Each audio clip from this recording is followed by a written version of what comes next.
पिछले कुछ महीनों के दौरान बॉलीवुड और एंटरटेनमेंट इंडस्ट्री से जुड़े लोगों की दुनिया काफ़ी हद तक बदल चुकी है और इसकी गवाह हैं आज के अखबार में छपी कुछ खबरें। एक खबर जो ये बताती है कि शाहरुख खान जो ज़ीरो के बाद पूरी तरह से ज़ीरो हो गए थे, वो अब अगली फिल्म के लिए 100 करोड़ रुपए का मेहनताना वसूल रहे हैं। दूसरी खबर आर्यन खान के बारे में, जो ड्रग केस में उलझने के बाद भी अब अपना खुद का ब्रांड लॉन्च कर रहे हैं और कई और ब्रांड एंडोर्स कर रहे हैं, अपना करियर भी शुरू कर रहे हैं। यानी ऐसा लगता है कि आर्यन खान को अब दुनिया ने स्वीकार लिया है। खबर ये भी है कि राज कुंद्रा और बाकी के जो आरोपी पोर्नोग्राफी वाले मामले में फंसे थे, उन्हें सुप्रीम कोर्ट से अग्रिम जमानत मिल गई है। उनसे कहा गया है कि आप जांच में सहयोग दें। क्या हम इसी तरह पिछले कुछ महीनों या सालों के दौरान हुए गुनाहों को बस भुलाते चले जाएंगे? आज ये बात कहना इसलिए भी ज़रूरी है क्योंकि आज 14 दिसंबर है और आज पूरा 2.5 साल हो गया है सुशांत सिंह राजपूत को गए हुए। क्या अब हमने इस स्थिति को स्वीकार कर लिया है कि जो कुछ भी इस दुनिया में होगा उसके बाद एक वक्त आएगा जब लोग उसे भुला देंगे और वो चेहरे जिन पर आरोप लगे थे, वो चेहरे जो पहले शक की नज़रों से देखे जा रहे थे, वो चेहरे जिन्हें सवालिया नज़रों से देखा जाता था, फिर से अपने काम में मशगूल हो जाते हैं और हम सब कुछ भुला देते हैं, शायद इस तैयारी में कि अब आगे जो कुछ नया होगा हम उसके बारे में बात करेंगे। हम पिछला सब भूलते जाते हैं। इस समय हमारे देश में श्रद्धा और आफताब का केस भी सुर्खियों में है, लेकिन उस केस को देखकर भी ये लगता है कि जिस तरह से बहुत सारे केस आए गए हो सकता है कुछ समय बाद इस केस के बारे में भी हमें कुछ सुनने को न मिले और फिर हम एक आने वाले कल के लिए खुद को तैयार कर लें कि जो हुआ वो बीते कल की बात है, अब तो हम कुछ आगे की सुध ले रहे हैं। दोस्तों, ये बहुत ज़रूरी हो जाता है इन सभी सवालों पर एक बार फिर से गौर फरमाना। कुछ महीने पहले की ही बात है, आर्यन खान के बारे में किस तरह की खबरें चल रही थीं। कुछ समय पहले की ही बात है, शाहरुख खान के बारे में क्या कुछ चल रहा था। फिर हमने बेशर्म सॉन्ग भी देखा और उस बेशर्म सॉन्ग में बेशर्माई की हदें पार करते हुए दीपिका को भी देखा और उसके बाद हमने राज कुंद्रा वाली खबरें भी देखी। फिर हमने उन्हें अब अग्रिम जमानत लेते हुए भी देखा। तो क्या ये सब कुछ बस इसी तरह से चलता रहेगा? क्योंकि जब कुछ ऐसा होता है तो बहुत सारे सवाल आते हैं। पिछले 2.5 साल में सुशांत सिंह राजपूत वाले मामले पर हम में से किसी के पास कोई अपडेट नहीं है। कब आएगा कोई जानता नहीं है। कोई एजेंसी लगी भी है या नहीं कोई जानता नहीं है। और हमारे देश की काबिल सीबीआई अभी तक कुछ भी पता लगाने में, या यूं कहें कि पता लगाने के बाद जनता को बताने में या कोर्ट को बताने में असमर्थ रही है। तो हम सब क्या इसी तरह एक आने वाले कल का इंतजार करते रहेंगे जहां आने के बाद इस तरह की खबरें फिर से भुला दी जाएंगी? बहुत सारी बातें हैं, बहुत सारे सवाल हैं। क्या हमारा समाज इसी तरह गुनाहों को होते हुए देखने और उसके बाद उसे भुला दिए जाने के लिए तैयार है? बहुत बड़ा सवाल है दोस्तों। ये किसी एक मुद्दे के बारे में नहीं है। ये तो मैंने कुछ चंद खबरें आपको आज बताई जिन पर मेरी नज़र पड़ गई। आप अगर ऐसा होते हुए देखेंगे बार बार तो कहीं ना कहीं आपको ये लगेगा कि हाँ, ये सब तो होता रहता है। मानो कि ये रियल लाइफ नहीं बल्कि रील लाइफ चल रही हो कि कुछ ड्रामाज आते हैं, कुछ क्राइम होते हैं, कुछ आरोप लगते हैं, कुछ बातें होती हैं और उसके बाद फिर सब कुछ पहले जैसा हो जाता है। क्या हम में से कोई भी इससे सबक सीखता है? क्या कोई बदलाव आता है? क्या कोई नया सुधार आता है? क्या हम इस बात की गारंटी ले पाते हैं कि जो हमने सुना या देखा होते हुए वो फिर से नहीं होगा? और इसकी जिम्मेदारी कौन लेगा? क्या कहीं कोई एक ऐसी बात सामने नहीं आएगी जिसमें कहा जाए कि हाँ, ये हुआ तो हुआ, अब ऐसा फिर दोबारा कभी नहीं होगा? लेकिन ऐसा होता नहीं। बॉलीवुड के ड्रग्स वाले मामले को देख लीजिए, चाहे किसी भी मामले को आप उठाकर देख लीजिए, हर तरह का गुनाह हमारे समाज में दोबारा तिबारा बल्कि 100 बार होता रहा है, लेकिन कहीं से कोई गारंटी नहीं आती।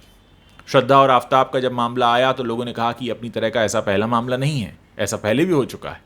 शायद हम अब आज उस जगह पर आकर खड़े हो गए हैं जहां हमारे लिए कोई भी गुनाह नया या बड़ा नहीं होता। हमेशा किसी न किसी पुराने गुनाह की पुनरावृत्ति होती है, रिपीट होता है और हम उसे फिर अपनी आंखों के सामने होते हुए देखते हैं और फिर कुछ समय बीत जाता है और इसी तरह से सारे मामले भुला दिए जाते हैं। किसी को ज़मानत मिल जाती है, कोई छूट जाता है। किसी की कोई फॉलोअप नहीं होती और हम फिर से एक नए कल के लिए तैयार हो जाते हैं जिसमें हम कहीं ना कहीं डरे सहमे होते हैं कि आज न जाने क्या सुनने को मिल जाए। दोस्तों, बातें बहुत हैं, लेकिन इसको समझने की ज़रूरत इसलिए है क्योंकि ये सब हमारे आपके साथ ही हो रहा है। ये जो कहानियाँ घट रही हैं, ये किसी फिल्मी पर्दे पर नहीं घट रही हैं। ये जितने केसेस मैंने आपको बताए, ये एक्चुअल में हुए हैं और किसी ने अपने दिमाग से सोचे हैं और उसके बाद उन्हें अंजाम दिया है और उसके बाद हम सब उसका गवाह बने हैं। दोस्तों, ऐसी बहुत सारी बातें होती हैं जो हमारी आंखों के सामने होकर चली जाती हैं। हम अक्सर कई बार नोटिस नहीं करते, नोटिस कर भी लें, बात कर भी लें, फिर भी कोई निष्कर्ष नहीं मिलता। सबसे बड़ा उदाहरण सुशांत केस का है, लेकिन अभी तक इस मामले में कुछ नहीं हुआ और ऐसे तमाम केस तब से अब तक होते चले गए जिन पर किसी ने कोई सुध लेने की या तो कोशिश नहीं की, और अगर सुध लेने की कोशिश की भी तो कहीं से कोई जवाब नहीं मिला। आखिर इन सारी बातों का जिम्मेदार कौन है? कौन ये तय करेगा कि हमारे समाज में ये जिस तरह के अपराध लगातार बार बार होते जा रहे हैं और उसमें अक्सर बड़े नाम वाले, बड़े पैसे वाले, बड़े रसूख वाले लोग शामिल होते हैं और आम आदमी बस यूं ही देखता रह जाता है? या फिर हम देखते हैं कि किसी सिरफिरे आशिक ने या किसी सिरफिरे व्यक्ति ने कुछ ऐसा किया और हम जैसे आम लोग जो अपनी ज़िंदगी में अपनी रोज़ी रोटी कमाने में व्यस्त हैं, वो एक नज़र उठाकर इधर देखते तो हैं, लेकिन फिर कभी कहीं से कोई आवाज़ नहीं आती, कुछ सुनाई नहीं देता, कुछ समझ नहीं आता और उसके बाद हम फिर आगे बढ़ जाते हैं और फिर एक दिन एक सुबह होती है, फिर ऐसे ही एक और गुनाह के बारे में हम सुनते हैं और अपना सर पकड़ लेते हैं। आखिर ये कब तक चलेगा? क्या हम में से कुछ लोगों के मन में ख्याल नहीं आता कि हम जिस दुनिया का, जिस समाज का हिस्सा हैं, क्या वहाँ ये सब होता रहेगा? क्या हम हर रोज़ इसी तरह के पुराने गुनाहों की पुनरावृत्ति या उनको रिपीट होते हुए देखते रहेंगे? बहुत सारी बातें जहन में आती हैं और फिर ये भी आता है कि भाई पिछले गुनाह का क्या हुआ? क्या हमारे समाज में कोई एक शिक्षा देने का, सबक देने का, लेसन सिखाने का कोई प्रावधान नहीं है? वरना आखिर क्या वजह है कि इतने सारे गुनाह लगातार होते चले जाते हैं? क्या अपराधियों के सामने उदाहरण इस तरह से आते हैं कि फला ने भी तो किया था, क्या हुआ, क्या फर्क पड़ता है? ये बहुत अहम सवाल है क्योंकि माफ़ कीजिएगा, अगला गुनाह आपके साथ भी हो सकता है, अगली कोई गलती के शिकार आप भी हो सकते हैं और उस वक्त आपको, आपके मन से जो आवाज़ निकलेगी वो यही होगी कि मेरे साथ क्यों हुआ? और फिर इसके जवाब वही होंगे कि आप अकेले नहीं हैं जिनके साथ हुआ है, आपसे पहले भी ये बहुतों के साथ हुआ है, उस बार भी कुछ नहीं हुआ था, इस बार भी कुछ नहीं होगा। फिर लोगों की हिम्मतें बढ़ती जाती हैं और उसके बाद हम क्या करते हैं? हम अपने काम में मशगूल हो जाते हैं, आगे बढ़ जाते हैं।